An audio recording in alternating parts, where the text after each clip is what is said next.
Le point groupe, on n'a pas trop de modifs, en tout cas sur les joueurs qui seront forfaits, en tout cas trop courts. Euh, Aujourd'hui, Francky, ça sera trop court parce que le risque sur un dernier match, voilà, de faire un entraînement collectif, ça n'a pas trop de sens finalement. Donc on n'a pas pris ce risque, on ne prendra pas ce risque-là. Voilà, même si ça va de mieux en mieux et que si on avait continué la saison, il aurait repris la semaine prochaine. Mais Jérémy, ça va bien aussi, mais évidemment, il sera aussi absent. Et puis Brice qui est suspendu. Voilà. Après le reste, il y a eu des petits bobos dans la semaine, mais j'attendrai la séance de demain pour voir si tout le monde est OK. Altamari, pas de soucis, il est préservé un peu. Ouais, il a, comme un peu la semaine dernière, il y a eu des séances qu'il a faites, des séances où on l'a allégé, où on fait travailler en individuel. Voilà. J'espère que, comme la semaine dernière, la dernière séance se passera bien et qu'il n'y aura pas de soucis. Alors justement, dans le but, ce sera Mathis, qui a joué en équipe réserve le week-end dernier. Voilà, comment est-ce qu'il a été conditionné cette semaine? Comment est-ce qu'il a été simplement dans la semaine, ce gros match? Bah, il est conditionné tous les jours à l'entraînement déjà, parce que voilà, même si l'entraînement, évidemment, ce n'est pas des matchs de Ligue 1, il a aussi, même si ça a été une défaite, mais déjà vécu ça. Et au moins, il n'y aura pas l'effet de la première. Et je pense que c'est important. C'est important. Et puis l'idée, c'était aussi de le faire, voilà, comme vous l'avez dit, jouer avec l'équipe réserve. Et on sait que c'était un match aussi à enjeu. Alors c'est pas la Ligue 1, mais National 3, c'est des matchs à enjeu aussi pour le maintien. Et il a tenu son rôle, puisque l'équipe a gagné 1-0, il n'a pas pris de but. Puis après, bah, il est entouré avec Hervé, les autres gardiens, et Brice notamment cette semaine, qui avait un rôle un peu différent. Le numéro 2, ce sera... KB, comme la semaine dernière. Avec lui, c'est peut-être aussi de le sortir un peu du souvenir pas terrible de Lens, forcément. Ouais, mais si on en reparle, on va le remettre dans le souvenir. Donc, je sais pas si c'est en le parlant, on va en sortir du souvenir, si vous me permettez. Non, moi j'en ai pas parlé. Enfin, je dis depuis le début et depuis que je suis arrivé en tout cas qu'il y a des bons gardiens dans le club. Bon, Brice, j'avais la chance de le connaître, mais les gardiens de la formation, enfin issus de la formation et qui sont dans le groupe, il y a vraiment des bons gardiens. Il y a d'autres gardiens à la formation qui ont aussi de la qualité. Donc c'est une chance d'avoir des bons gardiens au niveau de l'académie et dans le groupe pro issu du club. Et puis après, il faut, quand on a la possibilité de jouer, eh ben, il faut toujours saisir ces opportunités, quoi. Brice va l'accompagner jusqu'à Marseille. Il sera à Marseille Oui. Oui. Il sera à Marseille avec le groupe, voilà, parce qu'il veut aussi être présent avec le groupe jusqu'au bout. Comment on aborde un match comme ça, où avec un nul, bon, ça vous est sur la 5e place, avec une victoire, selon les scénarios, ça peut être plus haut. Il faut y aller avec l'idée uniquement de gagner ce match-là pour pas calculer quoi que ce soit. Bah, il faut y aller surtout avec l'idée de montrer toujours le visage, notre meilleur visage. Et il faut y aller avec l'idée, bah, voilà, on y va. On essaye toujours d'aller dans les matchs, que ce soit ici d'ailleurs ou à l'extérieur, avec de l'ambition. Après, quand on joue à Marseille, comme dans d'autres stades, y aller aussi avec de l'humilité. Mais il faudra les deux. Et puis il faut y aller avec le calme que je trouve le groupe A et en même temps la détermination qui est celle des joueurs depuis un bon moment. Il faut y aller avec tout ça, avec nos qualités, avec peut-être nos défauts aussi, mais en tout cas on va y aller pour faire un bon match et chercher à gagner le match, bien sûr. Il n'y a que des choses à gagner de ce match-là. Est-ce que ça doit galvaniser? Que des choses à gagner, peut-être pas tout à fait. Peut-être pas tout à fait. En tout cas, pas à 100%. En tout cas, ce qu'on sait, c'est que c'est le dernier pour nous. Et ça, on doit donner encore le meilleur de nous et les joueurs. C'est ça qui est attendu, de donner le meilleur d'eux une fois encore. Parce qu'après, de toute façon, ça sera d'autres projets de vacances pour certains, de préparation de Coupe du Monde pour d'autres, de matchs internationaux. Notre dernier projet collectif, c'est dimanche. Alors, évidemment, il faut compter d'abord sur vous, oui, Mais vous ne pouvez pas faire abstraction de l'ambiance peut-être du Vélodrome. On sait que c'est un peu tendu, que si vous démarrez bien, vous pouvez retourner le public. Est-ce que ça entre un peu en ligne de compte quand même? En tout cas, moi, je l'ai pas du tout évoqué. Voilà, on a fait notre semaine avec un peu d'adaptation parce qu'il y a eu quelques bobos et quelques joueurs qui ont coupé ici ou là cette semaine. Donc, mais on a fait notre semaine qui est axée sur jusqu'à maintenant sur nous, sur notre travail et encore une bonne semaine d'entraînement pour faire le meilleur match possible. Après, ce qui, ce qui se passe au niveau des supporters à Marseille, comme j'ai pas de prise, je m'en occupe pas vraiment. Il y a toujours des histoires autour d'un match en Ligue 1. Là, celui-là, le storytelling est quand même assez important avec les retrouvailles avec Habib Bey, avec tout ce que ça engendre autour du groupe. Est-ce que c'est quelque chose qui est vraiment purement médiatique ou qui forcément peut rentrer en ligne de compte, au moins pour les joueurs? Honnêtement, je sais pas, mais j'ai pas entendu quelqu'un en parler cette semaine. Donc, mais je vous dis pas que je suis pas dans toutes les conversations, hein. Ok. En tout cas, j'en ai pas entendu une seule fois cette semaine. Euh, Parce que moi, je suis en tout cas focus sur nous et rien que sur nous. Mais en tout cas, j'en ai vraiment pas. Après, vous aurez Valentin, vous poserez la question. Je connais pas sa réponse par avance, mais voilà. En tout cas, moi, dans les discussions, les échanges à droite, à gauche, avec un peu tout le monde dans la semaine, il n'y a pas eu, il y a pas eu de sujet. Est-ce que l'idée de la revanche, ça doit être un moteur selon toi, ou au contraire, c'est trop.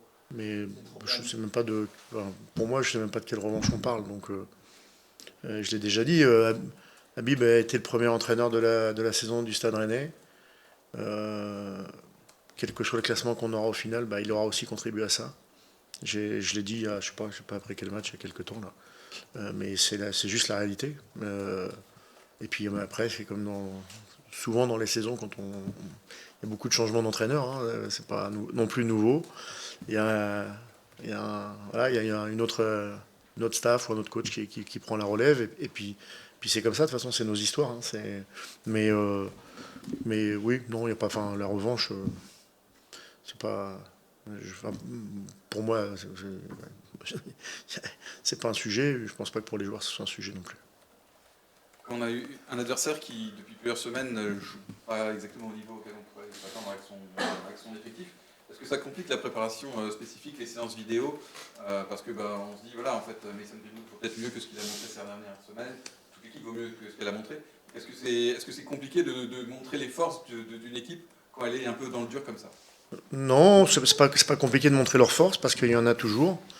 Et d'ailleurs, quand au-delà d'analyser les images vidéo, quand on va aussi analyser les datas qui sont aussi quand même enfin pas subjectifs justement, objectifs, et bien on se rend compte que ils payent aussi un manque d'efficacité. Voilà, dans les deux sens. Ils payent aussi un manque d'efficacité. Alors, l'efficacité, c'est une partie importante du foot, hein, ça fait partie, mais voilà, ils payent aussi bien offensivement que défensivement une forme d'efficacité mais sinon, sur beaucoup de métriques, il y a toujours des choses très intéressantes dans leur jeu, et quand on regarde les matchs, ça se voit aussi, quoi. Donc, et en effet, comme vous l'avez dit, il y a quand même de la qualité dans cet effectif. Ça, c'est une certitude aussi. Donc, non, c'est pas compliqué. Alors, on n'a pas fait de vidéo jusqu'à maintenant, enfin, avec les joueurs, même s'ils ont eu déjà des images dans le vestiaire, mais sur lesquelles on n'est pas, nous, intervenus. Mais on a évidemment, avec le staff, vu aussi, et ça sera le sujet de demain et de dimanche. Mais c'est une équipe qui reste une équipe redoutable parce qu'il y a des très très bons joueurs. Tu connais le parcours de Rennes donc depuis 3 mois. Qu'est-ce que tu penses avoir réussi, que tu n'étais pas sûr de réussir en arrivant? De quoi tu es le plus satisfait finalement depuis ton arrivée, alors que c'est jamais évident d'arriver en cours de route? D'être moi. J'ai pas. De toute façon, ouais, c'est ça la satisfaction. Parce qu'après, je vais pas vous dire, on a pris 25 points, je sais, on a fait 8 nuls, une victoire, enfin 8 victoires, un nul, 2 défaites, ça, je sais. Donc ça fait 25. Bon, mais ça, c'est nous, quoi. C'est le club, c'est les joueurs, c'est l'environnement. Enfin, donc, ouais, non, ce que je suis satisfait, c'est d'être heureux dans le club dans lequel je suis et d'être moi. Voilà. Et c'est déjà pas mal. On avait été un petit peu surpris par l'absence de Brassier contre le PFC. Tu as mis Rouault, donc axial gauche. Est-ce que tu peux nous expliquer ce choix? Bah, comme vous le dites, c'est un choix. En fait, j'avais fait 2 défenses centrales jusqu'à maintenant. Une première était dans la continuité. En plus, Abdel était en phase de reprise, plus ou moins, quand je suis arrivé. Donc, et c'était Lilian et Anto. Après, il y a eu la suspension d'Anto. Il est sorti sur suspension. Et Abdé, qui était vraiment aux entraînements très très bon, a aussi montré vite sa qualité. Donc j'ai fait une deuxième charnière. Mais on a aussi pris un certain nombre de buts qui n'étaient pas parfois, qui sont liés au système, qui sont liés à la qualité des adversaires. Et puis je me suis dit qu'on sortait d'avoir pris 4 buts à Lyon. C'est pas que Lilian est l'unique fautif, est loin de là. Mais c'était aussi le moment de voir la troisième possibilité de charnière.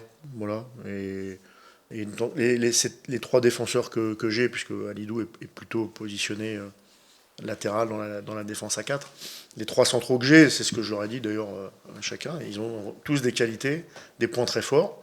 Ils ont tous aussi des axes de progrès, ça c'est sûr aussi. Mais voilà, c'est vraiment un choix dicté parce que cette troisième charnière, Anto continue à bien s'entraîner. Cette troisième charnière, je ne l'avais pas testée. Tu n'as pas eu François Pinault au téléphone, demandant une coupe plutôt qu'une autre? Non. Non. C'est pas la même chose, quand même, effectivement, parce que même c'est vrai que tu disais vous n'aviez pas tout à gagner. C'est vrai que par rapport à la 6e place potentielle, c'est une possibilité. On ne sait pas qui va gagner la Coupe de France. Barrage de Conference League, c'est pas comme la Ligue Europa, la phase de groupe. On est bien d'accord. On est bien d'accord. C'est ce que je disais, ce que je sous-entendais, c'est ce que je sous-entendais tout à l'heure. C'est sûr. Ça veut dire qu'il faut avoir en tête dans ce match d'un côté aussi calculateur pour les laisser derrière si...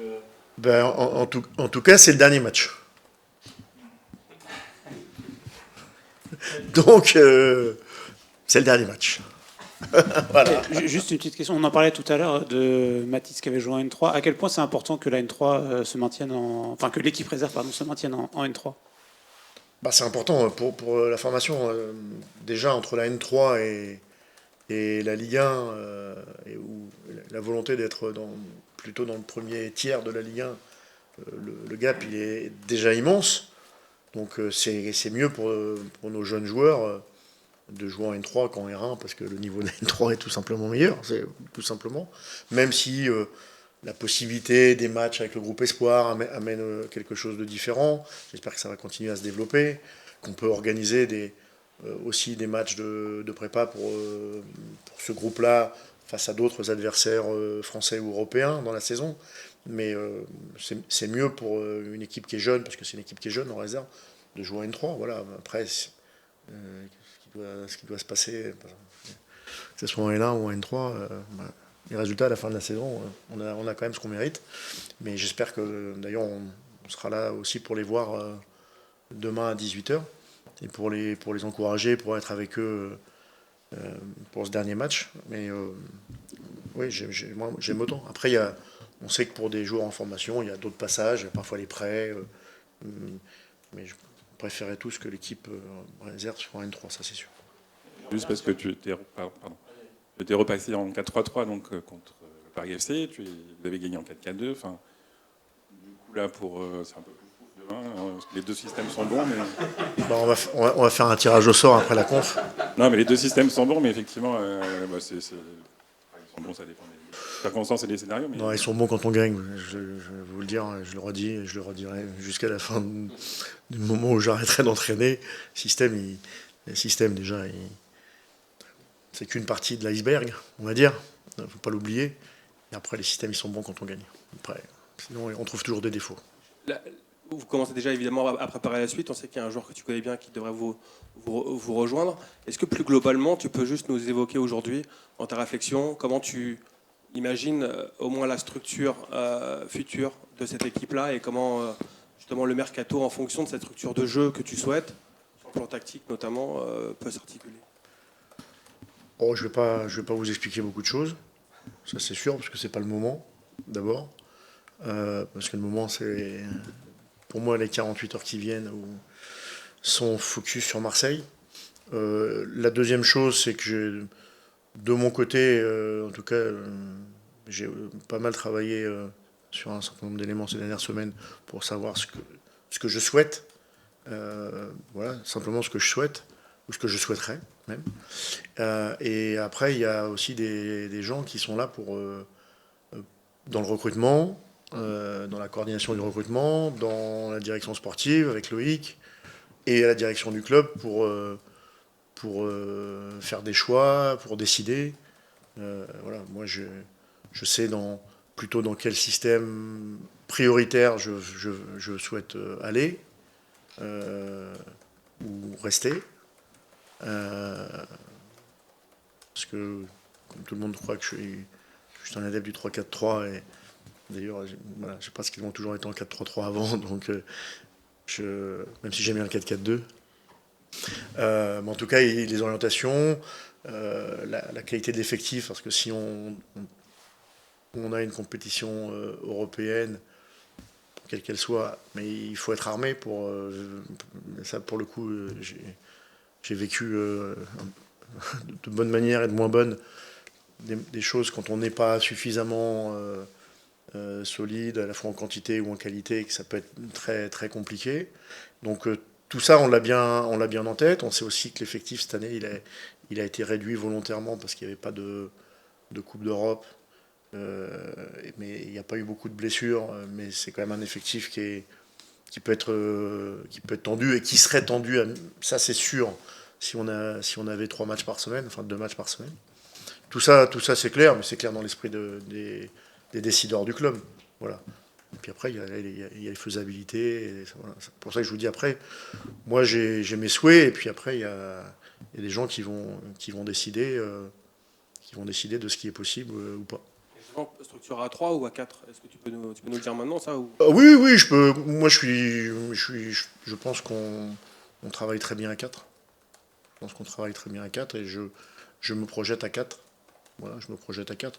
Ce qui n'empêchera pas peut-être la saison prochaine de faire X matchs parce que les circonstances le voudront à 3.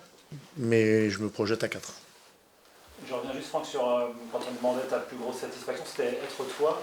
On sait que la fin à Nice a été compliquée. Est-ce que tu avais besoin aussi d'être rassuré sur ton travail? Est-ce que tu as été vraiment surpris que ça se passe si bien et que ce soit si efficient?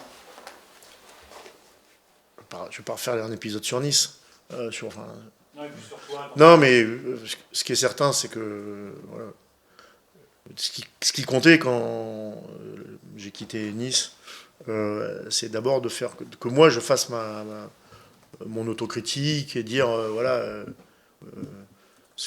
qu'est-ce que j'ai fait correctement, qu'est-ce que je dois mieux faire dans le futur. Voilà, c'est ce qui m'importait. Après, je me suis pas mis toutes les responsabilités de ce qui s'est passé à Nice ou de ce qui se passe à Nice sur moi non plus, parce que je prends ma part et je la prendrai toujours parce que voilà, c'est ma responsabilité, que ça aille ou que ça aille pas d'ailleurs, enfin dans les deux sens. Mais je sais aussi très bien que je suis pas le seul dans le coup quand ça va et quand ça va pas. Et sur le fait que tu avais besoin d'être rassuré, que ça marche? Non, rassuré, non, j'avais besoin de couper un peu. Ça, oui. D'être rassuré, je sais que j'ai des qualités d'entraîneur sur un certain nombre de points. Je sais que j'ai beaucoup d'expertise autour de moi, comme j'en avais à Nice aussi d'ailleurs, comme j'en ai eu à Lens. Et que il y a plein d'endroits où j'ai heureusement plein d'experts autour de moi et qui ont beaucoup plus d'expertise sur plein de domaines. Et j'ai la chance d'être bien entouré. Ça c'est sûr.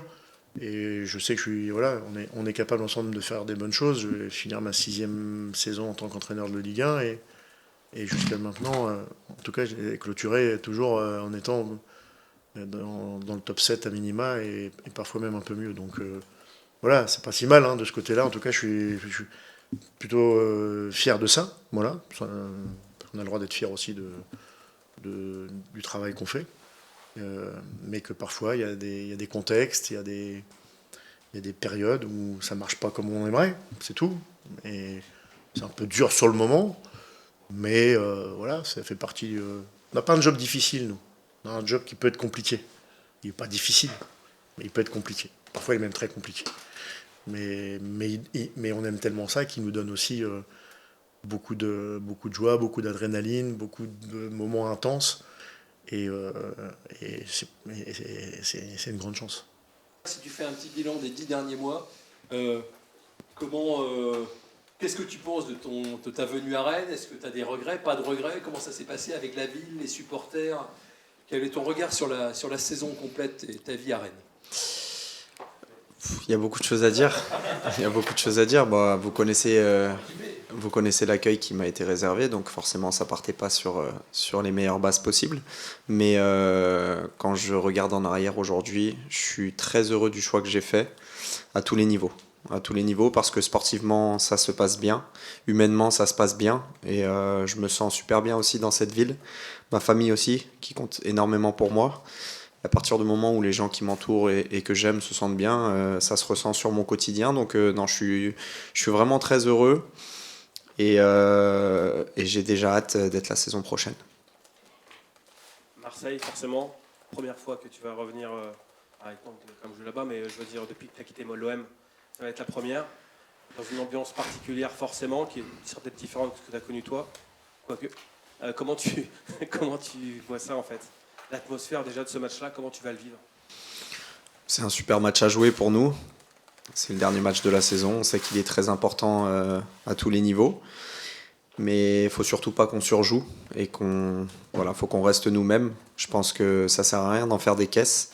La pression, elle est sur eux parce que nous, on est devant et qu'on a toutes les qualités pour faire un gros match. On s'est super bien préparé cette semaine. L'atmosphère, comme vous l'avez dit, je la connais parfaitement. Mais vous savez, le vélodrome, il peut tourner dans les deux sens en très très peu de temps. Donc ce sera à nous d'essayer de maintenir ce climat annoncé, où les supporters ne veulent pas trop soutenir, de ce que j'ai cru comprendre, l'OM pour le dernier match. Mais voilà, nous on y va sans calculer tout ça vraiment. Et on va là-bas pour faire un gros match simplement et prendre énormément de plaisir. Entre les différentes Coupes d'Europe, forcément, tout est possible encore, y compris un barrage de Ligue Conférence. C'est des choses qui peuvent compter quand même. Est-ce que vous en parlez? Comment tu vois? Est-ce que toi, la différence entre les différentes Coupes d'Europe, elle est très importante quand même?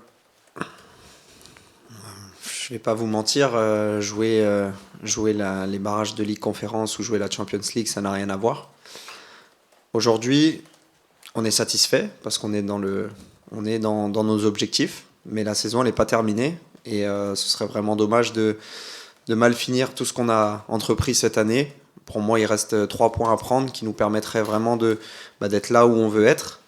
Maintenant, je sais que le club, que la ville, que les supporters, que nous, on voulait absolument retrouver l'Europe. C'est chose faite parce qu'on est sûr de jouer une compétition. Mais comme je l'ai dit au tout début de ma réponse, jouer les barrages de la Ligue Conférence, avec tout le respect que j'ai pour les équipes qui jouent cette compétition, c'est différent que de jouer la Champions League et aussi la Ligue Europa. Ce serait une vraie déception des 6e finalement, avec tout ce que vous avez fait pour remonter. Oui, de mon côté, ce sera une grosse déception, parce que je pense qu'on a la qualité pour être plus haut. Et il faut faire abstraction aussi de tout ce qu'il y a autour, parce que j'ai entendu tout le monde dire ouais, mais si Lens gagne la finale de... Non, pour moi, il n'y a pas de ça. Il faut vraiment qu'on se concentre sur nous, parce vous connaissez aussi bien le foot que moi, il peut tout se passer, donc il faut compter sur personne, uniquement sur nous. Et on sait que c'est en gagnant ce match ce week-end qu'on pourra aspirer à ce qu'on veut.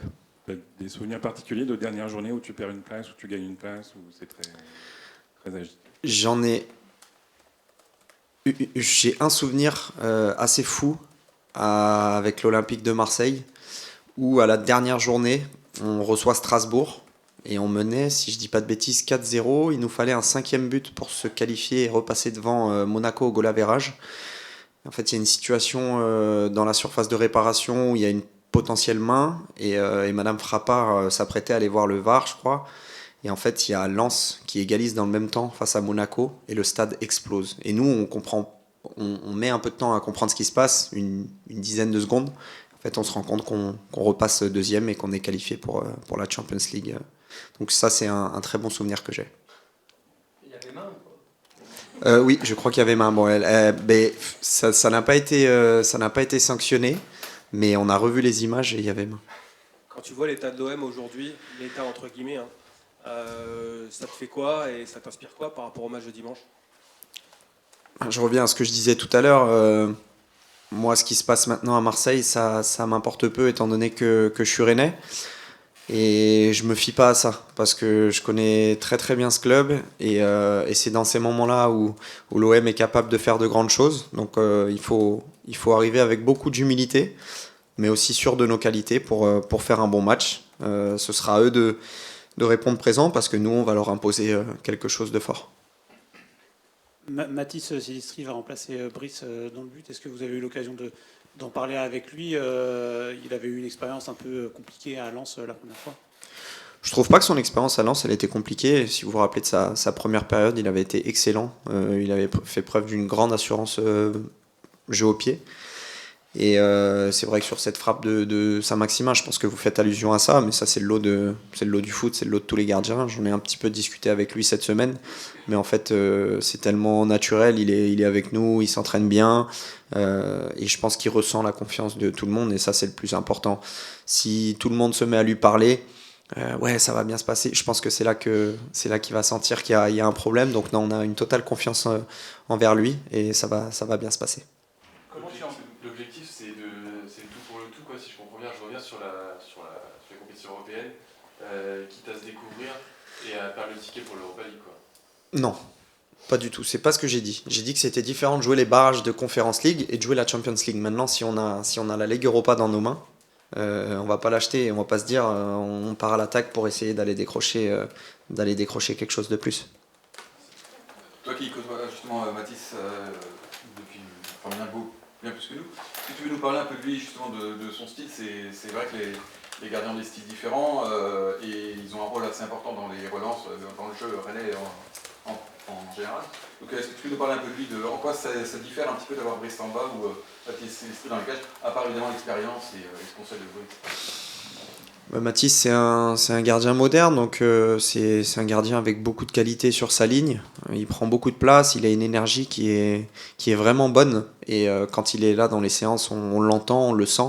Ça, c'est super important pour les défenses et pour nous, pour notre équipe. Il n'a pas peur aussi de prendre des risques balle au pied. Et comme vous l'avez dit, c'est important pour nous parce qu'on essaye de ressortir assez proprement le ballon. Et c'est quelqu'un de très sain, Mathis. Il a aussi tout compris. Il bosse super bien tous les jours. On l'entend, à part pendant les séances où on l'entend, mais parce qu'il faut l'entendre. Sinon, on l'entend peu. C'est vraiment quelqu'un qui est à l'écoute et qui travaille beaucoup. Donc, je lui souhaite le meilleur. Et je pense que ce week-end, il n'y aura aucun souci. Comment tu envisages les retrouvailles avec Habib Beye? C'est que forcément, la fin était compliquée.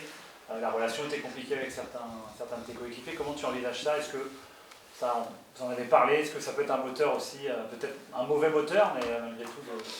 Bon, je ne pense pas qu'il faille se focaliser là-dessus. En tout cas, moi, j'ai aucun problème avec Habib. Et si on commence à faire parler les égos de chacun, c'est là où on se trompe. On va pour jouer un match de football. Et j'ai pas entendu de joueurs cette semaine en parler. Alors peut-être que j'étais pas là au moment où ils en parlaient, c'est possible. Mais en tout cas, je suis pas en train de vous mentir. J'ai entendu personne parler de ça cette semaine. Je pense vraiment qu'on est focalisé sur nous et ce beau match qu'on a à jouer contre une très bonne équipe. Tu disais dernièrement dans une interview, imagine un peu l'histoire, on peut rattraper Marseille à la dernière journée, là vous êtes déjà devant. De rien, c'est quand même une histoire qui est assez folle. Est-ce que c'est un emballement médiatique que nous on adore, journalistes, parce qu'on adore ça, je me doute. Mais vous quand même, vous êtes connectés à tout ça. Alors quand j'avais dit ça, c'était il y a quelques mois. Et en vrai, en le disant, je pensais pas que ça allait se passer. mais c'est vrai que l'histoire est belle, surtout pour Quentin, surtout pour moi, qui venons de l'OM. Et c'est toujours sympa à ce niveau-là de faire face à ces challenges. C'est hyper excitant. Et même si vous, ça vous plaît parce que ça fait parler, etc., nous, c'est vraiment purement sportif et c'est hyper excitant, tout simplement. Il y a eu des petits échanges de SMS ou d'appels avec des ex de l'OM cette semaine? Alors cette semaine, j'ai juste discuté un peu avec Kondogbia, mais plus récemment, j'ai discuté avec d'autres joueurs, certains avec qui j'ai encore des contacts, mais sans forcément parler de foot, vraiment parler d'autres choses. C'est bon, merci. J'ai une petite question bonus. Il y a un joueur qui devrait vous rejoindre bientôt que tu connais bien. Il risque quand même d'y avoir un milieu de terrain de marathonien au Stade Rennais la saison prochaine. Non? Alors Adri, vous le verrez par vous-même si jamais ça s'officialise, mais je crois que c'est en bonne voie. C'est un super joueur, un super mec, très intelligent, qui s'exprime bien, donc ce sera un bon client pour vous aussi en conférence. Et puis comme vous l'avez dit, c'est un mec qui court tout le temps, en fait, il s'arrête jamais. Moi, c'est celui qui m'a le plus choqué depuis que je suis en pro sur les performances physiques. Tous les tests, il finissait tout le temps tout seul et il le montre tous les week-ends parce que il finit tous les matchs aux alentours de 13 km et puis il est capable de reproduire ça 3 jours après. Enfin, c'est une machine et c'est que du bonheur si jamais il peut nous rejoindre. Ce que je veux dire, c'est qu'il y a lui, toi aussi, parce que toi, tu es à 12 et quelques. Ouais. Camara, c'est pas mal. C'est ça, tu es dans le sens en fait collectif, il va y avoir un paquet quand même qui vont courir partout. Après, faut pas qu'on s'éparpille, mais c'est vrai que c'est bien d'avoir des gars capables de reproduire les efforts et d'imposer un défi physique à l'adversaire parce que on connaît le foot moderne maintenant et surtout au milieu, c'est assez énergivore. Donc d'avoir des gars capables comme ça d'enchaîner et de courir pendant tout le match, ça sera un avantage. Et ça fera un ancien Nantais de plus. Ça fera un ancien Nantais de plus. C'est vrai. Juste, j'en profite Valentin, comme c'est la fin de saison, je peux poser une question sur la finale de la Ligue des Champions, j'en profite pour la poser. L'équipe de Paris prend de plus en plus de place dans le cœur des Français, on a l'impression, parce qu'elle joue bien. Est-ce que toi tu le ressens toi aussi, même si tu as joué à Marseille, le fait que c'est une équipe qui emmène les foules? C'est une bonne question. C'est difficile pour moi de répondre parce que je suis un ancien Marseillais, mais je trouve que cette équipe, elle dégage de la sympathie également, à l'image de leur entraîneur. Au-delà des performances sportives qui sont assez exceptionnelles, tout le monde est unanime là-dessus pour dire que c'est la meilleure équipe du monde actuellement et je pense qu'ils vont rentrer dans le panthéon des meilleures équipes de l'histoire. Mais au-delà de ça, au-delà de l'aspect sportif, je trouve que c'est une équipe qui dégage de la sympathie et j'ai pas l'impression, alors je les connais pas personnellement, mais j'ai pas l'impression qu'il y ait de mauvais mecs dans cette équipe et je pense que c'est aussi pour ça que que cette équipe rentre de plus en plus dans le cœur des Français.